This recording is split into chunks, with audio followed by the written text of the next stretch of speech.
So I've just sat down for a wee cup of tea. Kids are just finishing up their breakfast, the younger ones, the older three's at school. Today we're gonna go and pick up some supplies for the shop. We usually go to Final Town to get some tray bakes and stuff. I used to do the tray bakes myself, but then kind of realised when you have 6 kids that's not gonna work. So that's what we're gonna do. We're gonna go and get some tray bakes and things like that for the shop today, and the minis come with me. Julia wants to pop in and say hello, so she does, don't you, Julia? See the messy hair on this one? You're a real bedhead, aren't you? Yeah. Yeah, and you're gonna come with me and help me, aren't you? You come with me all the time to get the tray bakes, don't you? You and Jill. She works with me. You're a great helper, aren't you?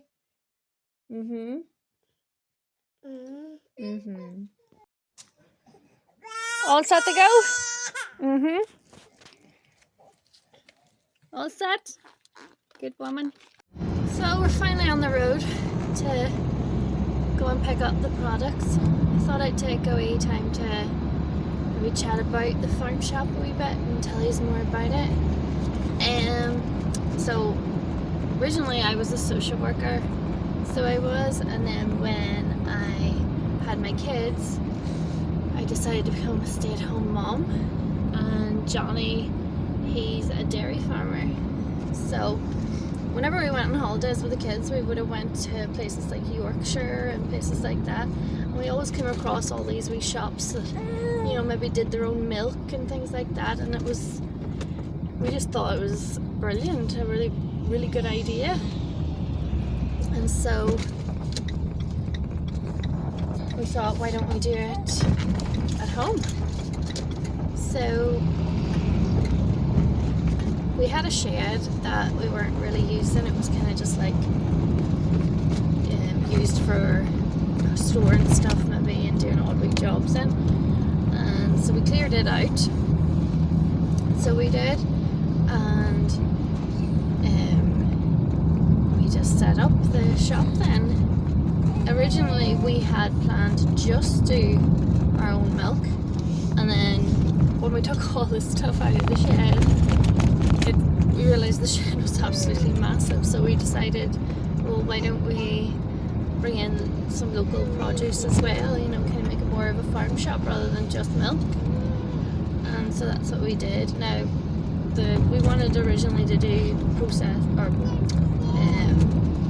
what do you call it? We wanted to do our own milk, really, pasteurised, but it was a big undertaking. So there was a lot of red tape to go through, and as well as that, there was a lot of cleaning up after and everything, and we just found we didn't have the time. We just didn't have the time. We didn't have the work people available really to do all that. So really what we're planning on doing now, hopefully if it works out, is we plan to do the raw milk. Julia's giving out her iPads, has no internet. But yeah, the raw milk will probably suit us better, because I know you'll have to keep your farm absolutely immaculate, but we want to get to that stage anyway, so that's why we thought. And plus, we love the raw milk. We find it very beneficial, so we do, and healthy. We would drink raw milk quite often, so we would. So that's our plans. Hopefully that works out. So we're going to get the. You giving out too? I have the 2 girls in with me, the 2 youngest ones. Jessica's at playgroup, and the 3 older ones are at school. So we're going to pick up all the tray bakes and stuff. We used to make our own tray bakes, and we would have had local people making tray bakes. And we'd like to get that back if we could, get more local people to do tray bakes. It's just finding the people to be able to do it. It's finding suppliers, I find, is quite hard in the shop. People have jobs, you know, it's not really a full-time thing making tray bakes, you know. You don't make an awful lot of money on it, so people have jobs and it's trying to work around that. We've had local suppliers that have been very, very good, very consistent, and then there's other ones you might find you order something and it doesn't show up at all, and it doesn't come maybe 3 months later, and you're like, what? But no, but people that have supplied us are like really good. We tend to get really good stuff in, you know. But it's hard to find. With the farm shop, you really need consistency. So you do. And we had one girl that was absolutely fabulous, but unfortunately she had to give it up because she was going to uni and stuff, you know.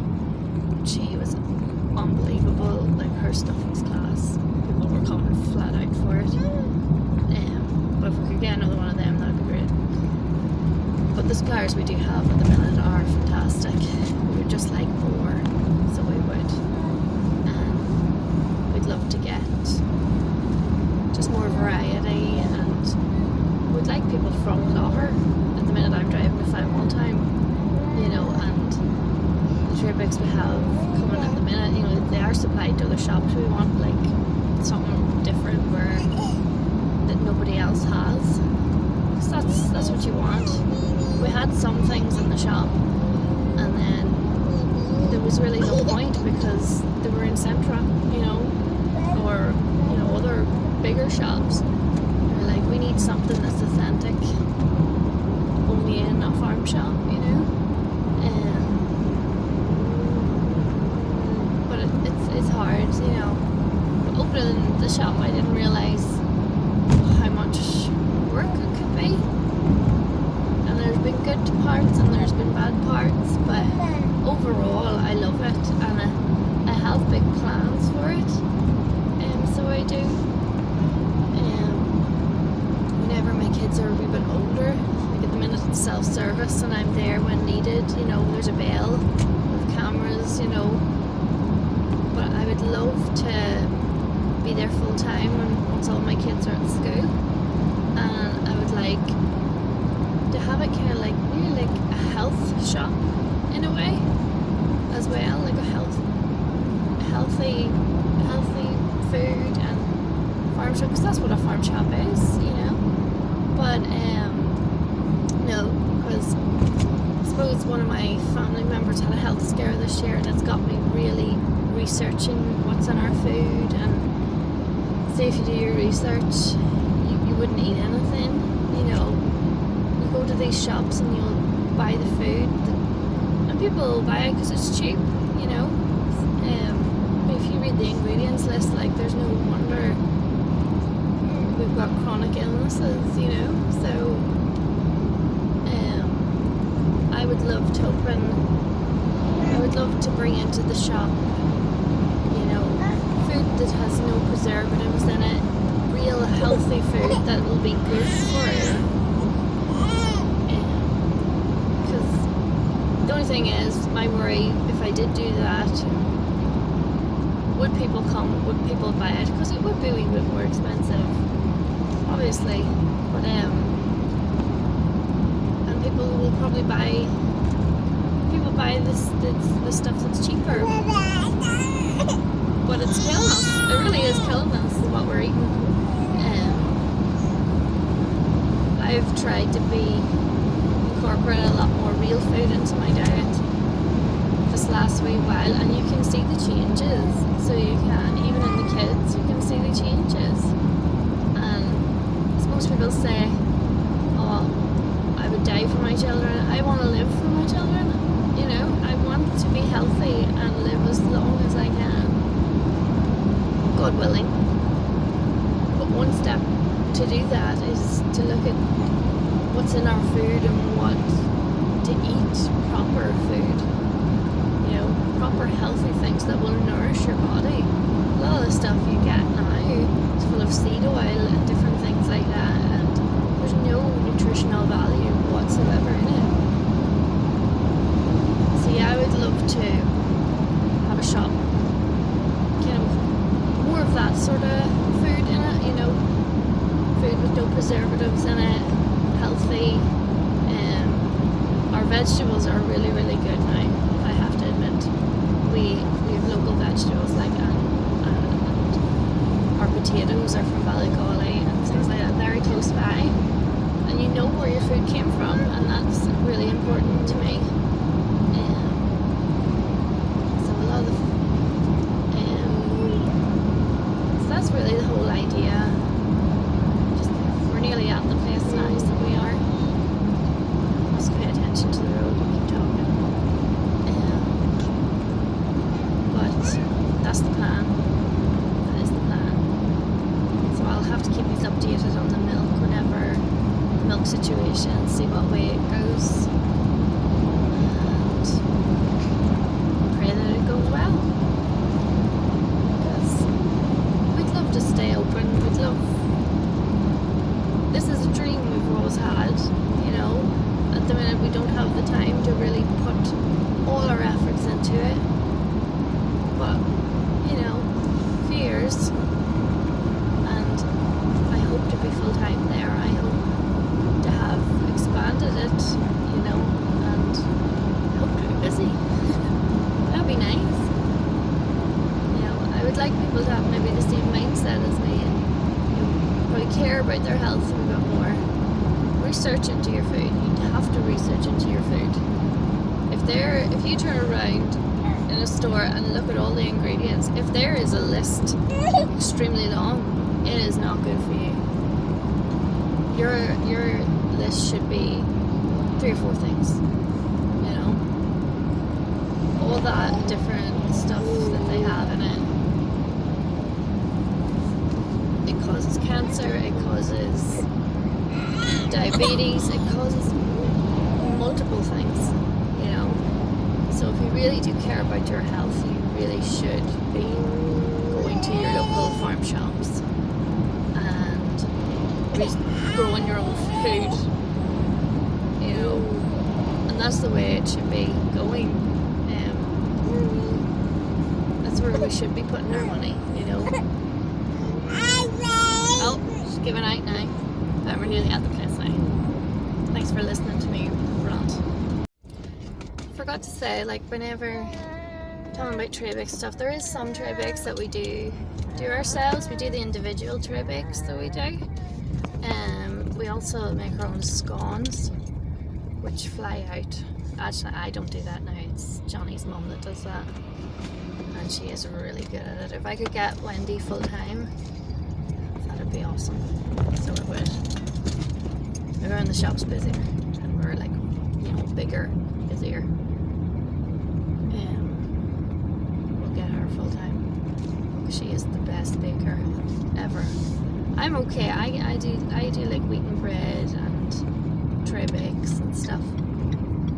But the packaging ones I don't do. I can only manage the individuals every so often, you know, and do donuts as well. Certain things we do ourselves. We'd like to do more ourselves, it would be great. Just find the time. This is an awful bumpy road. And I drive like, it's nearly as the kids call it the bus. So, and it's a real narrow place that you pick them up, like, so there's some crack when you're trying to get out of this place. Wish me luck. I don't know if you've ever seen it before, but you ever see these farm shops that have where you put the oranges in and squeeze your own orange juice? I absolutely love that. There's a farm shop close to us in Town that has that. I would love that in our farm shop, but it just, we looked into it, and the price was just, we'd never make our money back, like, at all. But we get oranges into the shop, and we do squeeze our own at home, you know. But I just think it's so cool watching it, and I was very tempted to go in there and just get some orange juice, because I just love watching it being done. It's really cool.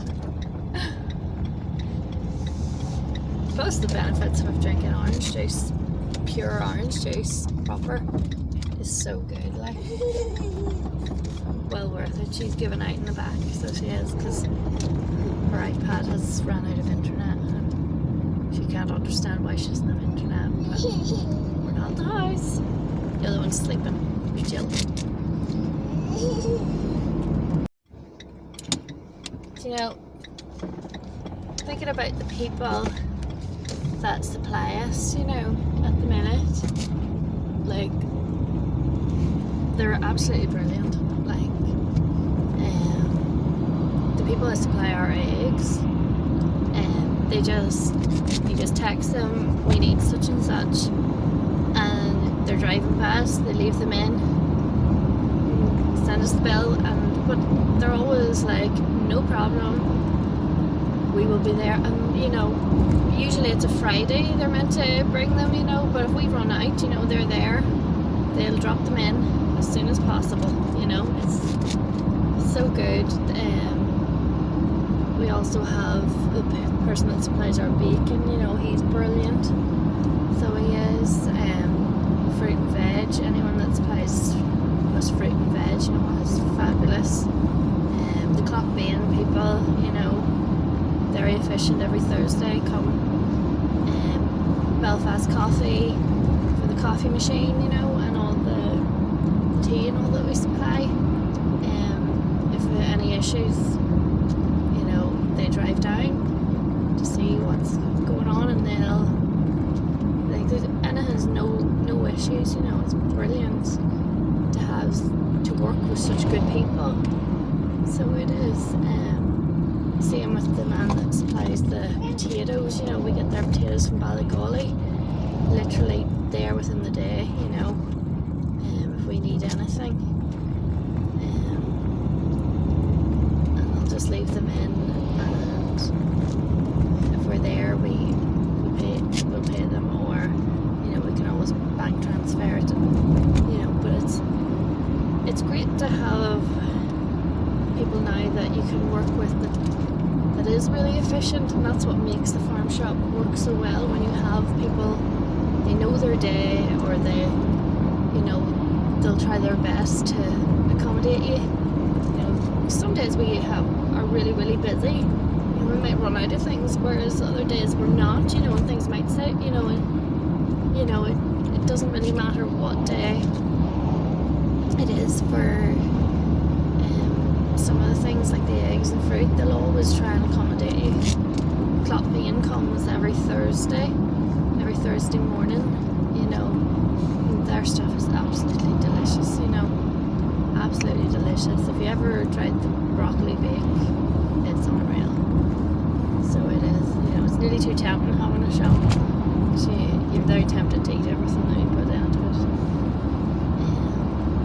No, it's been great. Like, it is a great experience, and it's a learning, like, we're learning as we go, because we've never done anything like this before, so it's great to be able to learn as we go along, you know. And by the time we are ready to have like a really big proper shop, you know, where I'm there all the time, maybe we'll be ready by then and we'll be experts. But it is trial and error, you know. We've tried some suppliers and just it didn't work out, and then there's a lot of things that just, you know, people have loved, you know, and have sold very well. We're not in a town, so we're not like we are out in we're just past Manny Forest, if you've ever heard of it, you know, so we wouldn't have the same footfall as a town would have. So it's very hard to gauge how much you get in, you know,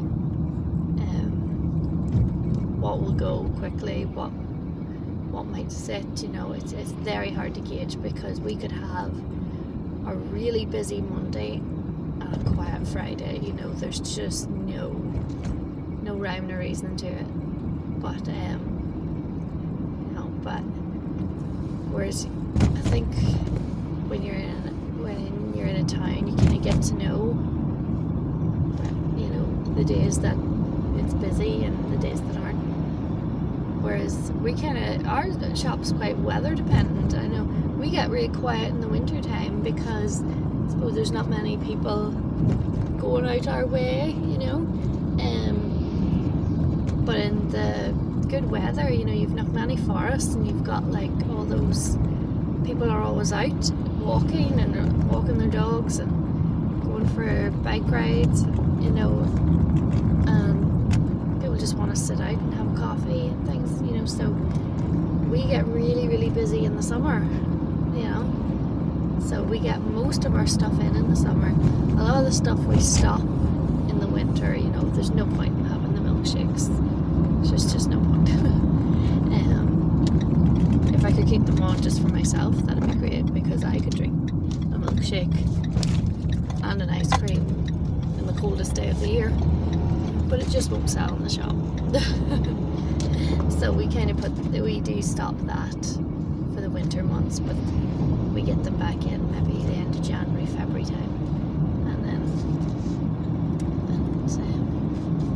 people seem to like them then. And then the summertime is very busy with the milkshakes and the ice cream. You know, it's all a learning curve, so it is. So, just kind of traybakes sorted now. I just realised once we've moved the shop round, we need to get a blind, because where we have the till, it's like blinding everybody, they can't see it. So you get, that's another thing we need to get.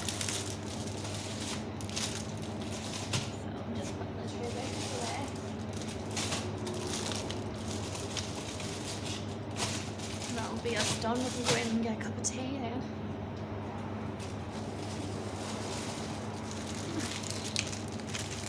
That is us.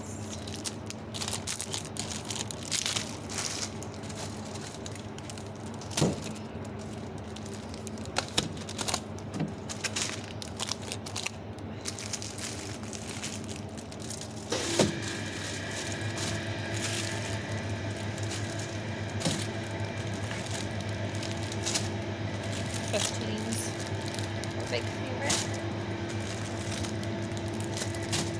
Maybe that's just our house. Mint arrow. Here.